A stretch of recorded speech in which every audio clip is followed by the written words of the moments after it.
মধ্যপ্রাচ্যে উত্তেজনা বাড়ছে। এরই মধ্যে শুক্রবার ভোরে ইরানে একটি ইসরায়েলি ক্ষেপণাস্ত্র আঘাত হেনেছে। বিবিসির মার্কিন সহযোগী সিবিএস নিউজকে এমন তথ্য জানিয়েছেন দুজন মার্কিন কর্মকর্তা। এছাড়া সিরিয়ার দক্ষিণ অঞ্চলের দ্বারা প্রদেশে হামলা চালানোর খবর পাওয়া গেছে।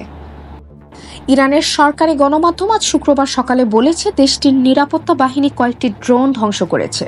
ইসরায়েলে ইরানের হামলার কয়েকদিন পরই পাল্টা হিসেবে এ হামলা হলো। ইসরায়েলের আজকের হামলায় যুক্তরাষ্ট্র জড়িত নয় বলে একটি সূত্র রয়টার্সকে নিশ্চিত করেছে। তবে হামলার আগে বিষয়টি যুক্তরাষ্ট্রকে জানিয়েছিল ইসরায়েল। ইরানের বার্তা সংস্থা ফার্স বলেছে মধ্যাঞ্চলের শহর ইস্পাহানের একটি সেনাঘাঁটির কাছাকাছি বিস্ফোরণের শব্দ শোনা গেছে। ইরানের এক কর্মকর্তা রয়টার্সকে বলেছে এটা কোনো ক্ষেপণাস্ত্র হামলা নয়, ইরানের প্রতিরক্ষা ব্যবস্থা সক্রিয় হওয়ার কারণেই এই বিস্ফোরণের ঘটনা ঘটেছে। ইরানের রাষ্ট্রীয় টেলিভিশনে বলা হয়েছে মধ্যরাতের একটু পরেই ইস্পাহানের আকাশে 3টি ড্রোন দেখা যায়। সঙ্গে সঙ্গে আকাশ নিরাপত্তা ব্যবস্থা সক্রিয় করা হয়, আর এর ফলে ড্রোনগুলো আকাশেই ধ্বংস করে ফেলা হয়। টেলিভিশনে বলা হয় ইস্পাহানের অবস্থা এখন স্বাভাবিক, আর স্থলভাগে হামলার কোনো ঘটনা ঘটেনি। ইরানের এই ভাষ্য নিয়ে ইসরায়েলের সেনাবাহিনীর কোনো বক্তব্য পাওয়া যায়নি।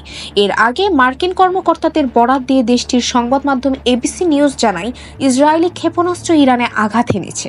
তবে কোথায় আঘাত হেনেছে সে বিষয়ে কোনো তথ্য তারা দেননি। আবার ক্ষেপণাস্ত্র ছাড়া অন্য কোনো যুদ্ধাস্ত্র ব্যবহার করা হয়েছে কিনা তাও জানাননি। কিন্তু ইরানের পক্ষ থেকে ক্ষেপণাস্ত্র হামলার কথা অস্বীকার করা হয়েছে।